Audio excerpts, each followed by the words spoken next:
हमला करने वाले आरोपी को पुलिस ने पकड़ लिया है। अब उसकी पूरी जांच की जा रही है और जांच के दौरान कई ऐसे सवाल किए जाएंगे उसके पृष्ठभूमि के बारे में, कहां से वो आया है, कहां रहता है, कब यहां पर पहुंचा था। और जैसे ही हमला हुआ उसके बाद ये जन सुनवाई रोक दी गई। जितने लोग बाहर इंतजार कर रहे थे उन्हें रोक दिया गया।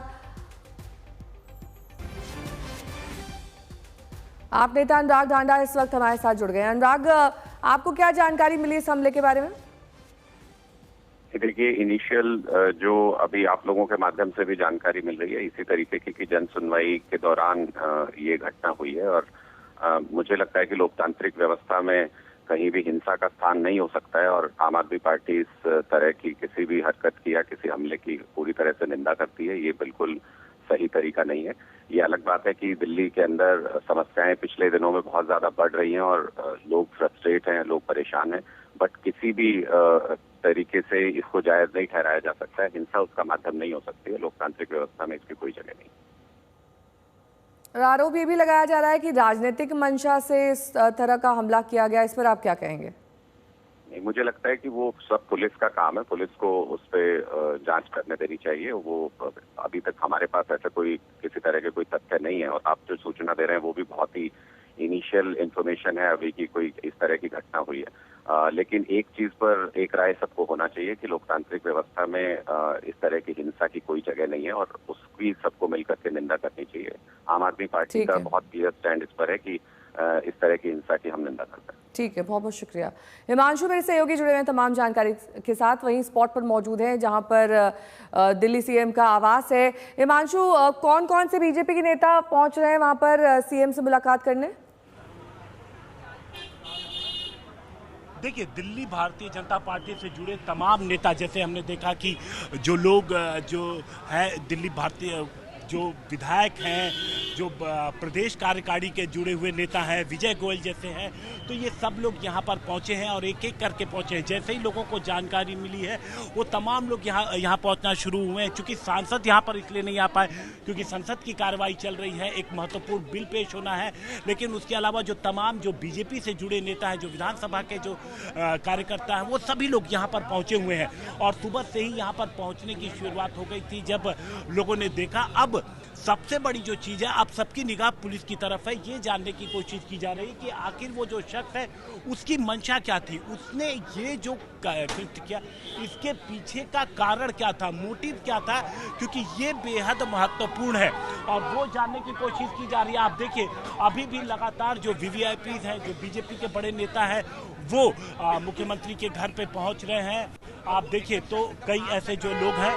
अब हम देखने की कोशिश करते हैं नेहा कि कौन है जो यहाँ पर अभी पहुँचे हैं। चूँकि हमने कई लोगों से बात करने की कोशिश की लेकिन फिलहाल कोई ज़्यादा बात नहीं कर रहा, क्योंकि लोग सिर्फ यही कह रहे हैं कि अभी जो पूरा मामला है वो पुलिस के पास है, पुलिस इस पूरे मामले की जांच कर रही है। तो हम देखने की कोशिश करते हैं कि आखिर क्या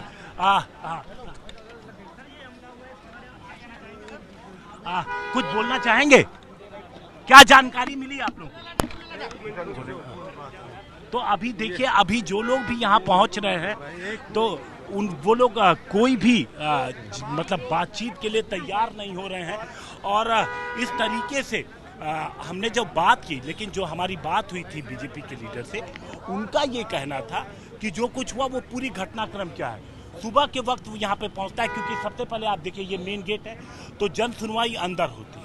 अब जब जन सुनवाई अंदर होती है तो सबसे पहले लोग यहाँ पहुँचते हैं, यहाँ पर बाकायदा फ्रिस्किंग होती है, उसके बाद एक एक करके लोग अंदर जाते हैं।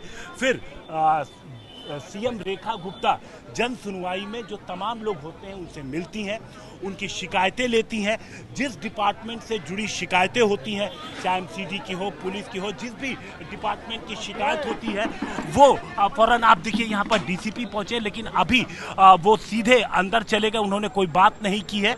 अब जो बात कि उसके बाद क्या होता है कि जब जांच शुरू होती है, फिर अंदर जब आप मुख्यमंत्री के पास एक एक कर सभी लोग मुख्यमंत्री के पास पहुंचते हैं। अब मुख्यमंत्री जो बीच में बैठी रहती हैं और साथ में उनके जो तमाम जो पार्टी के लोग हैं, कार्यकर्ता, जो मुख्यमंत्री ऑफिस से जुड़े लोग हैं, वो वहीं पर मौजूद रहते हैं।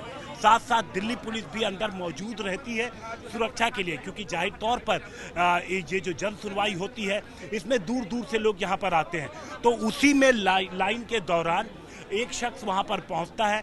उसने जो तकरीबन 35 साल के आसपास उसकी उम्र बताई जा रही है नया, तो उसने सबसे पहले जो डॉक्यूमेंट्स था वो डॉक्यूमेंट देता है, वो आगे बढ़ाता है और उस डॉक्यूमेंट के आगे बढ़ाने के बाद वो 1-2 मिनट बात करता है और फिर वो तीखी आवाज़ में, तेज़ आवाज़ में बोलने लगता है। जब वो तेज़ आवाज़ में बोलता है तो तमाम लोग जो आसपास थे वो सतर्क हो गए और इसी दौरान जो हमारी बीजेपी नेता से बात हुई, उन्होंने जो बातें कही, अगर हम वर्बिटम पे जाएं, कि उसने अटैक करने की कोशिश की और अटैक कर ही दिया, लेकिन जो फिर इसके पास आसपास लोग थे उन्होंने फौरन उस शख्स को दबोचा और उससे पूछताछ की गई।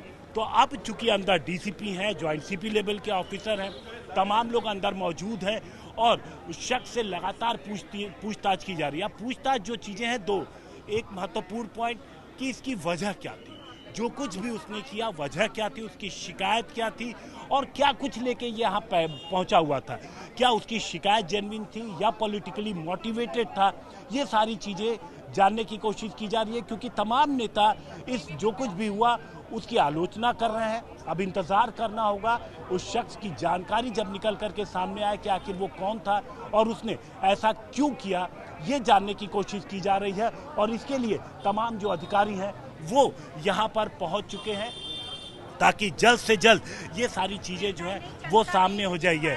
तो आप ये देखिए कि समझने की कोशिश की जा रही है कि आखिर वो जब यहाँ पहुँचा तो आया कहाँ से, किन लोगों से बातचीत उसने की, क्योंकि उसके पास मोबाइल से काफ़ी सारी चीज़ें जो हैं वो साफ़ हो जाती हैं, क्या बात करके आया और जो उसकी शिकायत है